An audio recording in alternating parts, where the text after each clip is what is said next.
So hi guys, welcome welcome welcome back to another video. तो कैसा आप लोग? तो आज अपन डिस्कस करने वाले बहुत इंपॉर्टेंट टॉपिक, बहुत प्रैक्टिकल टॉपिक, जो practical real life of the audit में बहुत ज्यादा यूजफुल होता है, that is audit engagement letter. Correct. हमने सो फार अभी तक डिस्कस किया है preconditions of the audit किया। 3 कंडीशंस होती है, कौन कौन सी?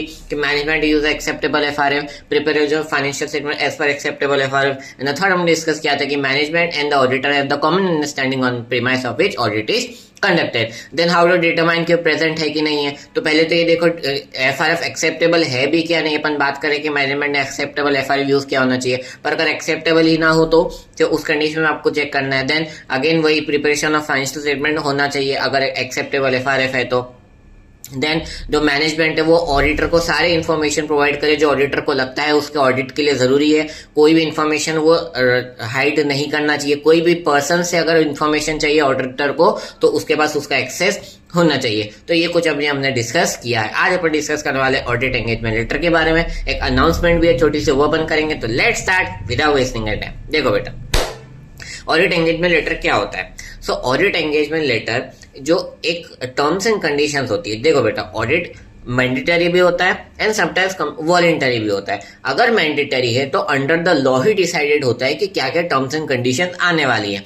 पर अगर अंडर द क्या बोलते हैं वॉलेंटरी अगर आप करवा रहे हो ऑडिट, तो वहां पर फिर कुछ terms and condition internally discuss कर ली जाती है, क्योंकि मैंडेटरी तो है नहीं, वॉलेंटरी है। तो ऑडिटर एंड द क्लाइंट दोनों मिलकर इंटरनली डिस्कस कर लेते हैं कुछ टर्म्स एंड कंडीशन, एंड वो टर्म्स एंड कंडीशंस एक ऑडिटर एक लेटर में लिखता है and send to the management, और इसी को बोला जाता है audit engagement letter. So that future में अगर कोई भी ऑडिट वो कर रहा है तो किसी भी टाइप की मिसअंडरस्टैंडिंग नहीं होनी चाहिए। उस लेटर में क्या क्या लिखा होता है, कौन कौन सी टर्म्स एंड कंडीशंस होती है। पहला, नीचे स्कोप ऑफ द ऑडिट, कि वो कितना स्कोप करने वाला है कवर अप। जैसे फॉर एग्जांपल ऑडिटर ने लिखा कि उसको इंटरनल कंट्रोल सिस्टम चेक करना है। अगर वो ये बात नहीं लिखेगा तो फ्यूचर में चांसेस है कि मैनेजमेंट कहीं ना कहीं ऑडिटर को इंटरनल कंट्रोल सिस्टम रिव्यू ना करने दे। तो objective and scope of the audit, यानी कि ऑडिट कहां तक होने वाला है। रिस्पॉन्सिबिलिटी ऑफ द ऑडिटर, की एज अ ऑडिटर मेरी क्या रिस्पॉन्सिबिलिटीज होंगी। रिस्पॉन्सिबिलिटी ऑफ द क्लाइंट, यानी कि मैनेजमेंट, कि मैनेजमेंट को क्या करना होगा। वो और आगे पढ़ेंगे तो मैनेजमेंट की भी कुछ रिस्पॉन्सिबिलिटीज होती हैं बिफोर द ऑडिट।